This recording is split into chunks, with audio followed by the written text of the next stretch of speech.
같은 행동, 다른 마음. 같은 행동, 다른 마음이라는 제목으로 잠깐 말씀 나누도록 하겠습니다. 우리 사자성어에 보면 동상이몽이라는 사자성어가 있죠. 같은 자리에 누워 있으면서도 서로 다른 꿈을 꾸는 것, 그걸 동상이몽이라고 하는데, 풀이에 보면 같은 행동을 하고 있지만, 즉 같은 곳을 바라보고 같은 행동을 하고 있지만 속으로는 완전히 딴 생각을 하고 있는 것을 동상이몽이라고 표현을 하죠. 그런데 오늘 본문의 말씀에 보면 예수님과 예수님의 제자들이 그랬다라는 거예요. 예수님과 예수님의 제자들이 같은 방향으로 함께 걸어가고는 있지만 전혀 예수님과 상관없는 마음을 제자들이 품고 있다라는 것을 오늘 본문의 말씀을 통해서 우리가 확인해 볼 수 있죠. 그 내용이 어떤 내용인지를 잠깐 살펴보면, 이번에도 예수님이 예루살렘으로 제자들과 함께 올라가시면서 본인이 어떻게 죽음을 당해야 될지를 이야기를 하셔요. 세 번째 이야기 하신 거예요. 나는 제사장들의 손에 넘겨져서 고난을 받고 핍박을 받고 채찍에 맞고 그렇게 해서 죽음을 당하게 될 것이다 라고 제자들에게 변함없이 이야기를 하셨다라는 거예요. 그런데 예수님이 그렇게 십자가에 죽으시고 죄의 형벌을 치러내셔야만 그 예수님으로 인하여 구원의 문이 열리게 되고 많은 사람들이 또 그리로 통과해서 구원을 얻는 거 아닙니까? 근데 이 시간에 다시 한번 믿음의 내용에 대해서 다시 한번 점검을 드리면, 믿음이라는 것은 2000년 전에 예수님이 십자가에서 죽었지만 그거 예수님만의 죽음이 아니라 예수님이 2000년 전에 십자가에 죽으실 때 그 죽음은 나의 죽음도 되는 거예요. 예수님을 믿는다는 건 예수님이 2000년 전에 십자가에 죽었네, 그 정보만 확인하는 게 아니라 그 예수님의 죽음이 내 죽음이요, 또 예수님이 죽은 것으로 끝나지 아니하고 부활하시죠.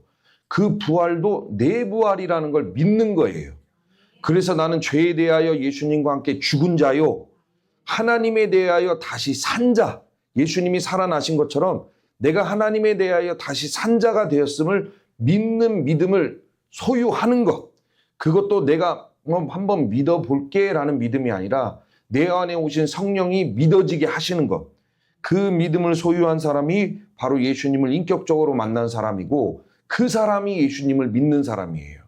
그렇게 예수님과 함께 나는 죄에 대하여 죽은 자요, 하나님에 대하여 산 자가 된 사람들은 동일하게 예수님의 영광을 위하여 죽어야 할 때가 온다면, 내가 내 믿음으로 말미암아 예수님의 영광을 위하여 죽어야 할 때가 온다면 기꺼이 사자굴에도 화형장에도 총칼 앞에서도 예수님을 부인하지 않냐고 나는 예수님을 믿는 사람이다라고 고백할 수 있는 거예요.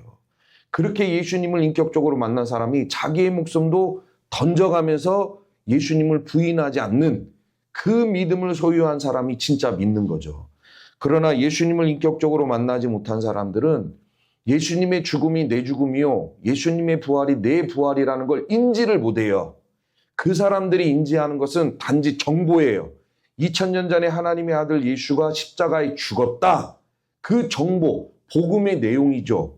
그 복음의 내용만을 인지하는 거예요.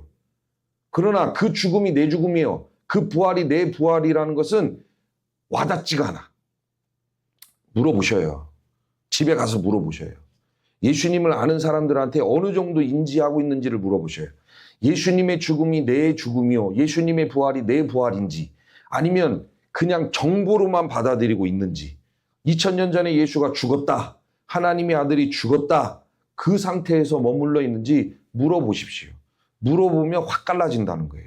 근데 예수님을 인격적으로 만나지 못한 사람들은 2000년 전에 예수가 죽었다, 이 정보로만 인지를 하고 삶 속에서 자기의 삶과 예수님과의 밀접한 관계는 아무것도 없어요. 예수님과 자기의 삶, 예수님은 누구냐? 내가 단지 교회에 출석을 하면 그 출석을 해서 예배의 대상자일 뿐인 거예요. 영광을 받을 그냥 예배의 대상자일 뿐이지, 이 예수와 동행하고 예수와 동거동락하고 예수를 인하여 내 생명을 던지고 이런 믿음의 관계하고는 아무 상관이 없다라는 거예요. 그런 사람들은 예수님을 인격적으로 만나지 못한 사람들이죠. 그 교회 안에는 두 부류의 사람밖에 없다. 우리는 믿음을 그렇게 접근해야죠. 그래서 제가 하는 말이 맞는지 틀린지 한번 보십시오. 예수님이 2000년 전에 십자가에 죽으심으로 우리에게 구원이 이루어졌습니다. 이 말이 맞는지 틀린지 한번 보십시오. 예수님 2000년 전에 십자가의 죽으심으로 우리는 구원을 받았습니다. 이 말이 맞습니까? 틀립니까? 이 말이 맞아요, 틀려요? 반은 맞고 반은 틀리죠. 그건 내용이라니까요. 예수님이, 왜냐하면 2000년 전에 예수님의 죽으심으로 인하여 모든 사람에게 구원의 은혜가 열린 건 사실이에요. 예수님의 십자가의 은혜가, 십자가 사건이 모든 사람에게 구원으로 나아갈 수 있는 기회요, 구원의 길이요, 구원의 은혜가 열린 건 사실이죠. 그러나 좀 전에도 말씀을 드렸지만 예수님이 십자가의 죽으심으로 구원의 은혜가 열렸다고 해서 모두가 구원받는 건 아니에요. 누구만 구원받습니까? 예수님의 죽음이 내 죽음이요, 예수님의 부활이 나의 부활임을 믿는 자가 구원에 해당이 되는 거지, 2000년 전에 예수님이 죽었다고 해서 그걸 안 믿는 사람까지도 다 구원을 누리는 건 아니라는 거예요. 믿는 자, 도마 보십시오. 예수님이 부활했다고 해서 믿습니까? 안 믿죠. 근데 언제 예수님을 믿게 되죠? 예수님을 만났을 때. 그래서 도마가 고백하죠. 나의 주 나의 하나님이요 라고 그때 고백하게 됐다는 거예요. 그 믿음을 소유한 사람이 구원을 받는 거지, 2000년 전에 예수님이 그 사건을 이루어놨다고 해서 모든 사람에게 구원이 주어지는 건 아니에요. 근데 오늘날 말씀을 선포하는 사람들조차도 구분을 못해요. 그래서 오늘날 말씀을 선포하는 사람들이 어떻게 합니까? 2000년 전에 예수님이 하신 일에 대하여 선포만 해요. 2000년 전에 하나님의 아들이 우리를 위하여 죽었다. 십자가에 죽었다. 우리의 죄를 위하여 죽었습니다. 이게 얼마나 감사한 일입니까? 그거에 대한 선포는 하는데, 이게 여기 그 청중들하고 이 예수하고 밀접한 관계가 있는지 없는지는 구분은 안 해주고, 예수님이 2000년 전에 이렇게 죽었으니 우리에게는 다 구원입니다라고 이야기를 해서 구분을 안 해줘요. 그러나 그 청중이 그 메시지를 듣고 있다고 해서 다 구원을 받는 게 아니라, 그들 중에 예수의 죽음이 내 죽음이요, 예수의 부활이 나의 부활임을 믿는 자, 성령을 통하여 그 믿음을 소유한 자만이 하나님의 나라에 들어가는 은혜를 누리게 될 줄 믿습니다. 이게 이해가 되시나요? 이해가 되시죠? 이거 구분 못하는 사람들이 엄청나게 많아요. 그러니까 교회 다니는 사람들은 다 구원이라고 이야기해주고, 심지어 부모들은 자녀들한테 뭐 어떻게 얘기합니까? 오늘 교회 갔다 왔니? 라고 전화로 물어봐요. 교회 갔다 왔어요? 라고 하면 그걸로 안심을 해요. 왜 그걸로 안심합니까? 그 안에 예수가 있는지 없는지도 모르는데. 근데 단지 교회를 갔다 왔다라는 이유만으로 구원이 있는 것처럼 보장을 해버린다는 거예요. 그것 또한 구분을 못하는 거죠. 우리는 정확하게 구분해서 나도, 내 자녀도, 우리 가족도, 우리 지인도 예수가 있는 사람이 되어 하나님의 나라에 안전하게 들어갈 수 있는 하나님의 거룩한 백성들이 되어야 할 줄 믿습니다. 이거를 정확하게 구분해야 된다는 거예요. 그래서 예수님은 어찌됐건 죽음의 길을, 이 십자가를 지기 위해서 죽음을 향해 나아가셨다는 거예요. 죽음을 향해. 그런데 예수님은 그렇게 죽음의 길로 나아가시고 십자가를 지기 위해서 그 희생의 길로 나아가시는데, 제자들은 이런 예수님의 마음과 아무 상관없는 마음을 품고 있다는 거예요.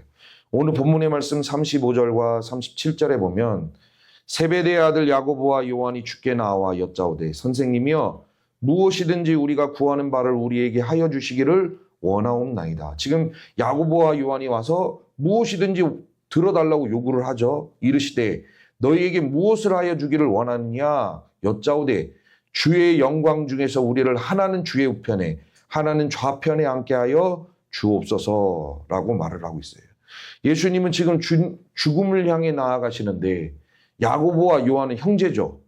야고보와 요한이 예수님 앞에 와서 우리에게 원함이 있는데 이 원함을 들어주세요 라고 요구를 했다라는 거예요. 그래서 예수님이 뭐냐라고 물어보니까, 우리 형제를 하나는 주의 좌편에 하나는 주의 우편에 앉게 해달라고 이야기를 하죠. 이게 무슨 말이에요?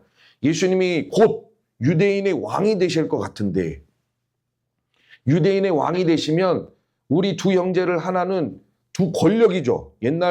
옛날로 따지면 좌의정, 우의정, 그 자리, 그 권력의 자리에 우리 두 형제가 앉게 해달라고 요구하고 있는 거예요. 아니, 예수님은 죽음의 길, 희생의 길로 나아가는데 아무 생각 없는 이 두 야고보와 요한은 와서 예수님은 죽음의 길을 향해 나아가는 건지도 모르고 우리는 권력의 자리에 앉게 해달라고 요구하고 있다는 거예요. 이게 얼마나 동상이몽입니까? 봐요. 동행이라는 것은 같은 곳을 바라보고 같은 길을 향해 나아가는 게 동행이 맞아요. 그런데 분명히 예수님의 제자들 야고보와 요한이 예수님과 동행하고 있는 것처럼 보이긴 해요. 같은 방향을 향해 3년 반 동안 지금 나와왔죠. 근데 속에 있는 마음이 완전히 다른 마음이에요. 예수님과 아무 상관이 없어요. 예수님은 죽음의 길을 향해 나아가는데 어떻게 두 안에는 권력에 대한 욕심만 가득하냐고요. 우리가 마태복음에 보면 이런 말씀이 있죠. 마태복음 12장 34절과 35절에 보면 독사의 자식들아 너희는 악하니 어떻게 선한 말을 할 수 있느냐. 이는 마음에 가득한 것을 입으로 말함이라. 선한 사람은 그 쌓은 선에서 선한 것을 내고 악한 사람은 그 쌓은 악에서 악한 것을 내느니라. 이게 예수님이 바리새인들에게 하신 말씀인데 이 말씀이 나온 배경이 예수님이 귀신을 쫓아냈어요. 그러니까 바리새인들이 옆에서 하는 얘기가 저거는 하나님의 권능으로 쫓아낸 게 아니라 귀신의 왕 바알세불을 힘입어 귀신을 쫓아낸 거다라고 이야기를 했다는 거예요. 그때 예수님이 그 사람들을 향하여 언영 이 독사의 자식들아. 니들 마음에 있는 게 언영 그런 거지. 지금 그런 얘기예요. 니네들의 마음이 그거밖에 안 되니 입을 열어서 하는 말이 그거밖에 안 되는구나. 어떻게 이 하나님의 권능을 보고 이걸 귀신의 왕을 힘입어 귀신을 쫓아냈다고 그렇게 얘기할 수 있느냐. 니들 마음에는 악한 것밖에 없어서 결국 입을 열어봐야 악한 말밖에 나가지 않는구나.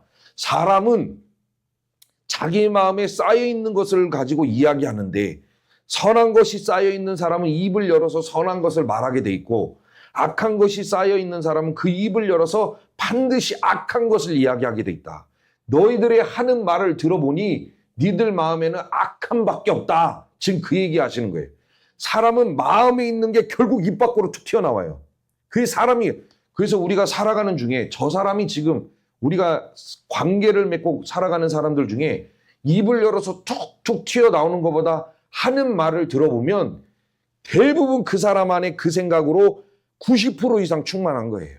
그러니까 입을 열면 툭툭 튀어나와요. 그럼 보십시오. 예수님은 죽음의 길을 향해 나아가는데 지금 언제 죽을지도 모르고 곧 지금 다 왔어요. 거의 끝이야. 예수님은 내일 모레 이제 십자가를 지어야 되는데 그런 예수님을 향하여 찾아와서 한다는 얘기가 권력의 자리에 앉게 해주세요. 그럼 야고보와 요한의 마음 가운데 가득한 게 뭐예요? 권력에 대한 욕심. 그거밖에 없어요. 동상이몽. 완전히 예수님과 같은 길로 나아가나 생각은 완전 달라요. 이런 신년 가운데 무슨 복이 임하겠습니까? 여러분 우리가 믿음의 여정을 걸어갈 때 하나님 아버지의 마음, 하나님 아버지가 품고 있는 마음을 저와 우리 성도님들도 품어야 될 줄 믿습니다. 여러분 끊임없이 분별하셔야 돼요. 저도 기도할 때 항상 내가 지금 잘하고 있는 건가? 내가 하나님 아버지가 원하는 대로 잘 구하고 있는 건가? 제가 뭐 구하는 거 다른 거 구하겠습니까? 안 그래요. 하나님 신령한 은사를 주옵소서. 제가 진짜 평범한 목사가 너무 되고 싶지 않은 거예요. 얼마나 간절한지 여러분들은 저의 마음을 모르실 거예요.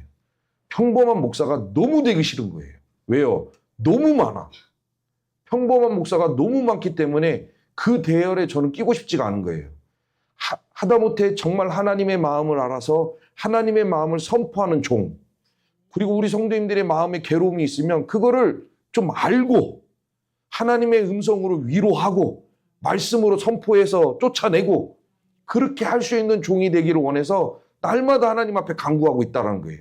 그런데 기도할 때마다 무슨 생각이 드냐면 내가 그래도 지금 하나님 아버지의 마음을 잘 헤아리고 있는 건 맞나? 그런 생각을 놓아버릴 수가 없어요. 늘 끊임없이 내가 지금 잘하고 있는 거 맞나? 내가 잘 구하고 있는 거 맞나?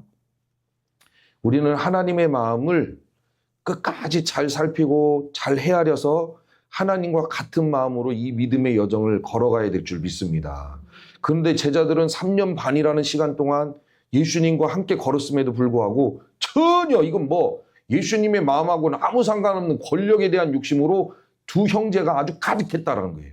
그런데 기가 막힌 것은 이 두 형제만 그 욕심으로 가득한 게 아니라 나머지 제자들도 같은 마음으로 충만했다라는 거예요.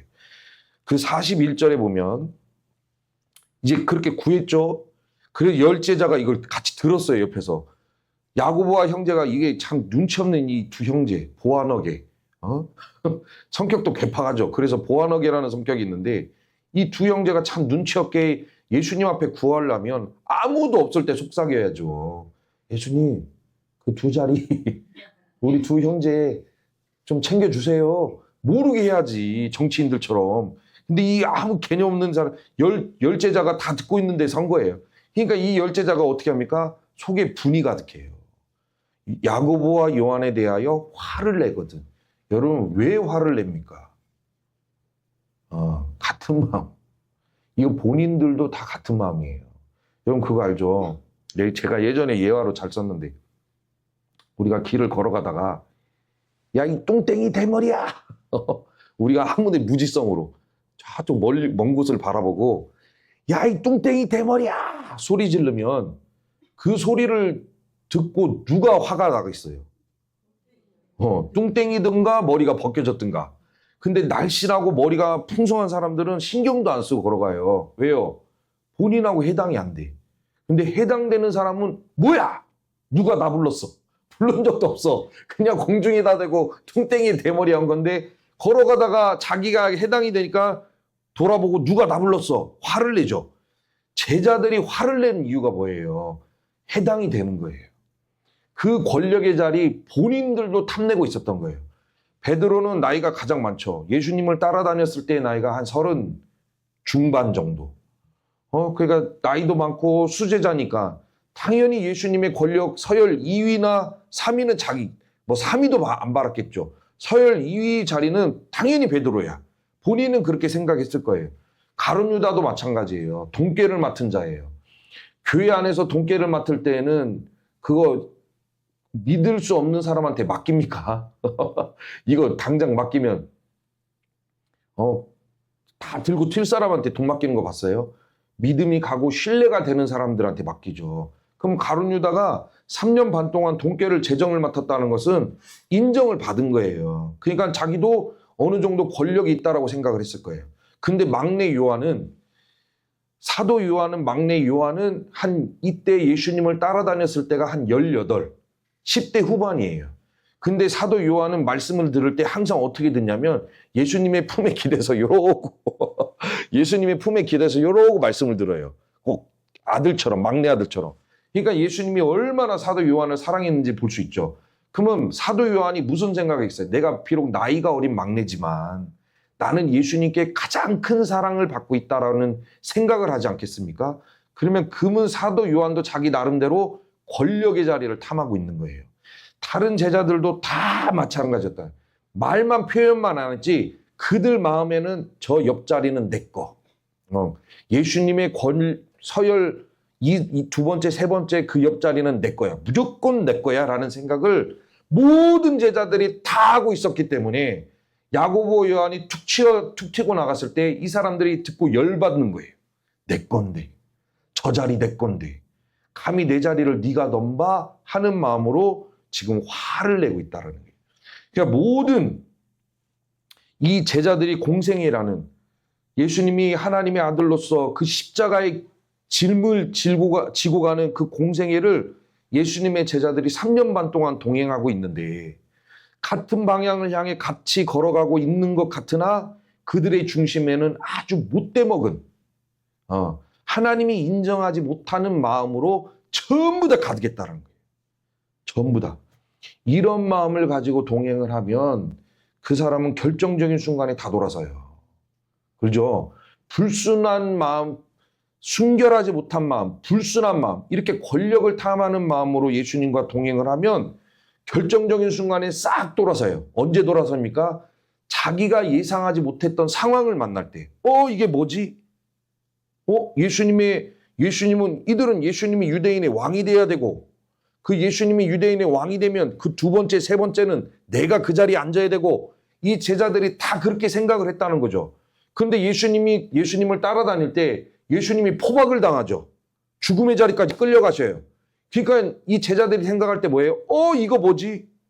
내가 생각했던 것과 다른데? 내가 가졌던 마음하고 지금 예수님이 다른 행보를 걷고 있는데 그러면 돌아서는 거예요.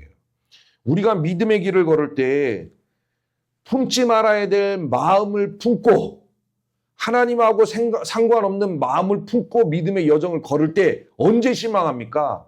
하나님이 내 기도에 응답을 안 해주실 때 실망하는 거 아니에요. 내가 이렇게 기도하면 하나님이 내 기도에 응답하시고 나를 이 자리로 이끌고 가셔야 되는데 그렇게 안 하네? 그러면 실망하고 믿음이고 뭐고 다 떠난다는 거예요. 우리가 항상 그래요. 언제 돌아섭니까? 내 생각과 다를 때, 내 계획과 다를 때 전부 다 결정적인 순간에 돌아설 수밖에 없어요. 믿음도 마찬가지예요. 불순한 마음을 가지고 하나님을 따라가면 그냥 가는 길이 지뢰밭이야. 가는 길이. 오늘도 지뢰밭, 내일도 지뢰밭. 그러나 우리가 하나님의 마음을 알고 믿음의 여정을 걸어가면 하나님의 마음이 예를 들어 이거죠. 하나님이 저와 우리 성도님들의 믿음의 여정을 이끌고 가실 때 때로는 하나님이 우리 가운데 고난을 허락하실 때도 있어요. 왜요? 믿음의 성장을 위해서. 믿음의 성장을 위해요. 그리고 그 고난 뒤에 주어질 하나님의 더 큰 축복을 위해서 때로는 고난을 허락하실 때도 있죠. 근데 우리가 믿음의 여정을 걸어가다가 무슨 생각합니까? 나는 하나님 앞에 사랑받는 존재이기 때문에 내 인생에는 고난이 없어야 돼. 막 이 생각으로 충만한 거예요. 하나님은 지금 고난을 준비하고 계시는데 지금 우리 하나롭교회 성도들 믿음의 축복을 더 주기 위해서 내가 요쯤에서 고난을 한번 살짝 던져야겠다라고 하나님이 계획 중에 계시는데 우리 마음엔 다 뭐예요? 여러분 우리에게는 고난이 없습니다. 하나님이 우리 가운데 인생에 축복을 주실 겁니다. 걱정하지 마십시오. 고난은 멀리 갈 겁니다. 막 이 생각으로 가득해요. 그러다가 앞에다가 작은 아주 찌까만한 고난 살짝 얹어줬는데 그것 때문에 막 시험 들어가지고 하나님이 내 인생 가운데 고난을 줬다고. 그런 게 어딨어요. 우리는 내 마음으로 충만한 게 아니라 하나님의 마음으로 충만하고 하나님의 뜻을 분별하고 하나님의 생각을 헤아려서 이 믿음의 길을 한 걸음 한 걸음 완성해 나가야 될 줄 믿습니다. 동행이라는 건 그게 동행이죠. 서로 완전히 다른 마음을 품으면 안 돼요. 근데 제자들은 완전히 다른 마음을 품고 있다는 거예요. 그래서 하나님 예수님이 이런 제자들, 이 완전히 다른 마음을 품고 있는 제자들을 불러다가 이렇게 이야기하시죠. 43절과 44절.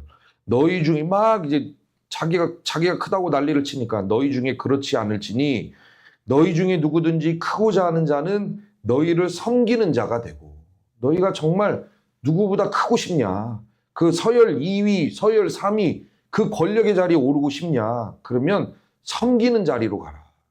너희 중에 누구든지 으뜸이 되고자 하느냐? 가장 높은 권력의 자리에 앉고 싶으냐? 그러면 모든 사람의 종이 되어야 하리라. 이게 예수님이 제자들을 불러다가 이 마음을 심어줘요. 나도 이 마음으로 하나님의 뜻을 이루고 있으니 너희도 그 권력의 자리를 탐하지 말고 낮은 자리로 가라는 거예요. 낮은 자리로 가서 섬기는 자가 되고 낮은 자리로 가서 모든 사람의 종이 될 때 그게 예수님의 마음에 합한 자라는 거예요. 거기서 예수님을 만날 수 있는 거예요. 거기서. 여러분 이 땅에 예수님이 이 땅에 오셨을 때 예수님이 계셨던 자리가 어딥니까? 예수님이 이 땅에 오셔서 계셨던 자리는 죄인들이 모여 있는 곳이에요. 예수님이 왕궁에 가서 막 먹고 즐기는 거 본 적 있으십니까? 아니에요. 예수님은 죄인들이 모여 있는 곳만 가요. 예수님은 병자들이 득실거리는 곳만 가요. 베데스다 연못. 병자들이 득실거리고 어떻게 해야 될지 모르는 곳, 아무도 가지 않으려고 하는 곳에 예수님이 그곳에 가셨다는 거예요. 그래서 예수님은 병자들이 득실거리는 곳, 죄인들이 모여 있는 곳, 가난한 자들이 있는 곳, 아무도 돌보지 아니하고 아무도 쳐다보지 않는 외면당하는 사람들이 많은 곳에 항상 예수님은 그곳에 그들과 함께 하셨다라는 거예요. 그래서 우리가 예수님을 만나기 위해서는 어디로 가야 됩니까? 권력의 자리로 가는 게 아니라 낮은 곳으로 내려가야 거기서 예수님 만날 수 있는 거예요. 아무도 안 가려고 하는 곳에 예수님을 가야 거기서 예수님을 만나는 은혜가 있을 줄 믿습니다. 그러니까 바리새인들이 예수님을 향하여 뭐라고 합니까? 저 사람은 세리와 죄인의 친구로다 그래요.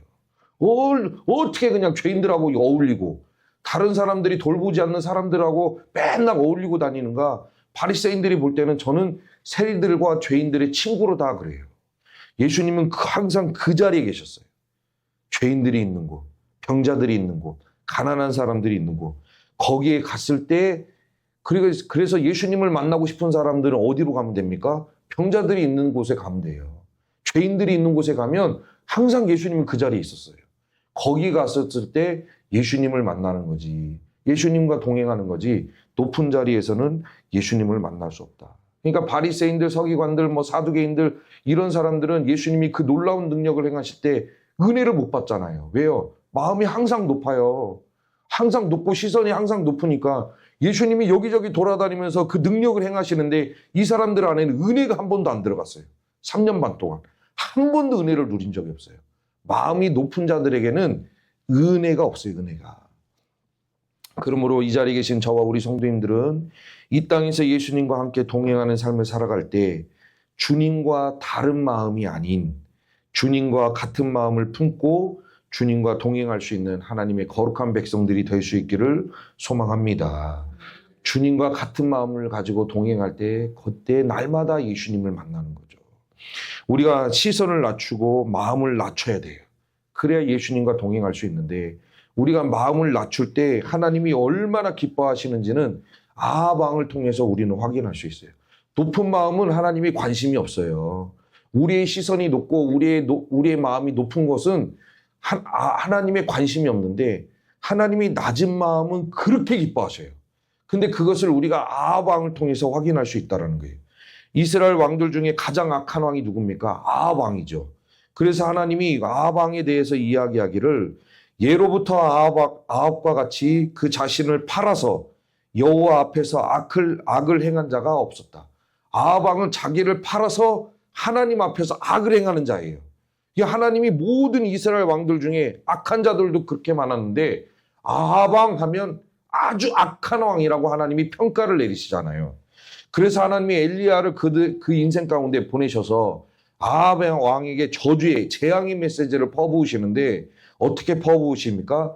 너의 집을 다 쓸어버리겠다 그래요. 하나님은 사랑의 하나님이시지만 공의의 하나님도 되시죠. 하나님은 끝까지 사랑하시지만 자기가 저지른 거에 대한 대가는 치르게 하시는 거예요.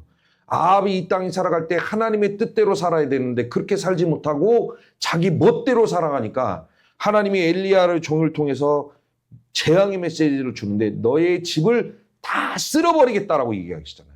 어떻게 열이 받으면. 하나님이 어지간하면 그런 말 안 하시는데 너의 집을 다 쓸어버리겠다. 너의 가족들, 너의 친척들의 시체를 개들이 와서 먹고 공중의 새가 와서 뜯어먹게 하겠다라고 재앙의 메시지를 아합에게 선포했다라는 거예요. 그때 아합 왕이 그 메시지를 듣고 어떻게 합니까? 막 엘리야를 향하여 막 삿대질해요. 네가 감히 어느 완전이라고 지금 내게 와가지고 재앙의 메시지를 선포하냐고. 너 죽을래? 그렇게 합니까? 아합 왕이 메시지를 듣고 그렇게 하지 않았어요. 어떻게 합니까? 열왕기상 21장 27절. 아합이 이 모든 말씀을 들을 때 엘리야가 와서 좋은 말씀을 선포한 것도 아니에요. 막 재앙의 말씀, 너의 가족들의 시체를 막 개들이 뜯어먹고 공중에 새가 와서 먹게 될 것이다. 그런 막 저주의 메시지를 선포했는데 아합 왕이 그 모든 메시지 말씀을 들을 때에 그 옷을 찢었다 그래요. 성경에서 구약 성경에서 옷을 찢었다라는 것은 회개예요, 회개. 옷을 찢고 굵은 배로 몸을 동이고 금식하고 굵은 배에 누우며 또 풀이 죽어 다니더라. 아합 왕이 어떻게 한 겁니까? 심판의 메시지를 듣고 마음을 낮춘 거예요. 하나님 앞에 하나님이 나한테 재앙을 내려 한번 해보라 그래. 내가 가만히 있을 것 같아. 내가 이래봐도 왕인데. 내가 재앙을 그대로 당할 것 같아. 어디 한번 재앙 내리라고 해. 이렇게 한 게 아니라 재앙의 메시지가 선포되었을 때 아합 왕이 풀이 죽어 다녀요. 겸손하게 하나님의 뜻을 받들었다는 거예요. 근데 보십시오. 다음이 그 겸비에서 풀이 죽어 다니는 모습을 하나님이 봐요. 아방이 풀이 확 코가 빠져가지고 아이고 나 어떻게 한대, 하나님이 나를 심판하시면 어떻게 한대, 이런 모습을 하나님이 보시고 엘리야를 아합 왕에게 또 보내요. 보내서 어떻게 말씀하십니까? 아합이 내 앞에서 겸비함을 내가 보느냐. 아합이 재앙의 메시지를 듣고 겸손해졌다 이거예요. 마음을 팍 낮췄다 이거예요. 그러니까 하나님이 그 모습을 보시고 아합이 내 앞에서 겸비함을 내가 보느냐.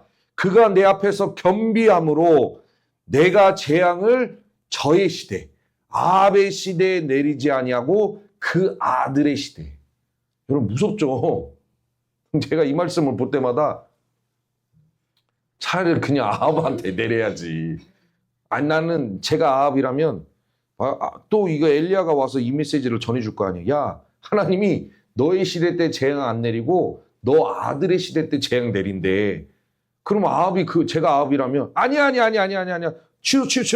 그냥 그 재앙 나한테 부어. 나 부어. 내 아들 건들지 말고 그 재앙 나한테 부어주세요. 저 같으면 이러겠어.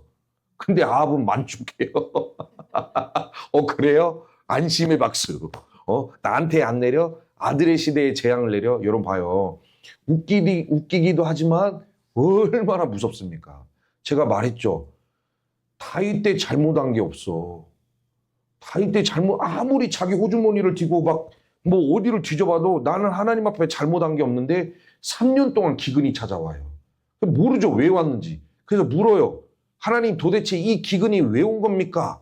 사울 왕이 잘못해서 기근이 왔다 그래요. 아니 사울 왕이 잘못한 죄의 대가가 왜 다윗 왕 때 오냐는 거예요. 그렇게 될 수도 있다. 아합이 잘못했는데 아합 왕의 재앙이 아들에게로 내려가요. 그래서 우리는 어떻게 해야 됩니까? 회개를 또 하고 생각나는 대로 순간적으로 하나님이 죄를 생각나게 하시면 그 생각나게 하시는 건 하나님의 음성이고 그거 하라는 거예요. 빨리 회개하라는 거예요. 너와 나 사이에 막힘이 있으니 그거 회개하라는 거예요. 싹 예수의 이름으로 털고 가야 될 줄 믿습니다. 어찌됐건 하나님이 이 아합의 겸비한 마음, 낮아진 마음, 겸손한 마음을 받으시고 아합 왕 때의 재앙을 안 내리셨다는 거예요. 이것을 통해서 알 수 있는 게 뭡니까? 낮아진 마음을 하나님이 그렇게 좋아하셔요. 어떤 마음보다도 겸비한 마음. 하나님 용서하세요. 제가 잘못했습니다. 용서하세요. 이 마음을 하나님이 엄청 좋아하신다는 거예요. 그 마음을 하나님이 받으신다는 거예요. 이 자리에 계신 우리 성도님들은 그런 마음으로 하나님과 동행하셔야 될 줄 믿습니다. 어떤 마음으로 지금 하나님과 동행하고 계시나요? 어떠한 마음으로? 예수님의 제자들은 아주 그럴듯하게 동행했어요. 누가 봐도 밥도 예수님하고 같이 먹고 잠도 예수님하고 잠도 자고 가장 가까운 곳에서 예수님의 말씀도 듣고 심지어 귀신도 쫓아냈어요. 예수님이 제자들에게 권능을 줘서 이 권능 예수님이 이들이 막 밖에 나가서 복음을 전도할 때 사단이 막 별처럼 떨어지잖아요. 권능도 줬어요. 그럴듯하게 예수님과 동행했지만 그들의 중심에는 헛된 마음, 권력을 탐하는 마음이 모두가 다 있었다는 거예요. 그럴듯한 모습으로, 그런 모습으로 동행했는데 저와 우리 성도님들은 믿음의 여정을 걸어갈 때 혹시 그런 모습이 없습니까? 그럴듯하게 동행은 하고 있는 것 같으나 마음에는 권력을 탐하고 높은 자리를 탐하고 다른 사람들보다 내가 좀 낫지 않나 그런 마음이나 품고 있고 이런 마음을 가지고 있다면 그건 온전한 동행이 아니죠. 마음을 낮춰야 될 줄 믿습니다. 마음을 낮추고 시선을 낮추고 섬기는 자리로 가십시오. 누군가를 죽이는데 이제는 그만 동의하셔야 돼. 누군가를 죽이려고 하는 마음에 그만 동의하셔야 된다고요. 아니 그게 하나님의 뜻이면 저도 같이 할게요. 저 엄청 잘해요. 끝내주게. 내가 하려다 말았잖아. 내가 하나님의 뜻이면 한다니까요. 하나님의 뜻이 아니면 빨리 걷어야 될 줄 믿습니다. 하나님의 뜻이 아니면 빨리 시선 낮추고 마음 낮추고 섬기는 자리, 종의 자리로 가서 하나님의 기쁨이 되는 우리 성도님들이 되시기를 주의 이름으로 축복합니다. 낮은 곳으로 가야 주님 만날 수 있어요. 마음이 높으면 아무리 기도해도 음성이 안 들려. 마음이 높고 시선이 높으면 아무리 하나님을 부르짖어도 내 중심에 하나님의 음성이 안 들려요. 그러나 문턱을 낮추고 시선을 낮추면 내가 하나님의 이름을 부를 때마다 하나님이 음성을 들려주시고 하나님의 손길로 감싸주시고 하나님이 우리 옆에서 발맞추어 동행하는 은혜가 날마다 우리의 삶 가운데 있게 될 줄 믿습니다. 하루하루 살아가실 때 마음을 낮춰서 하나님의 영광과 기쁨을 올려드리는 우리 성도님들의 믿음과 신앙이 되시기를 주의 이름으로 축복합니다.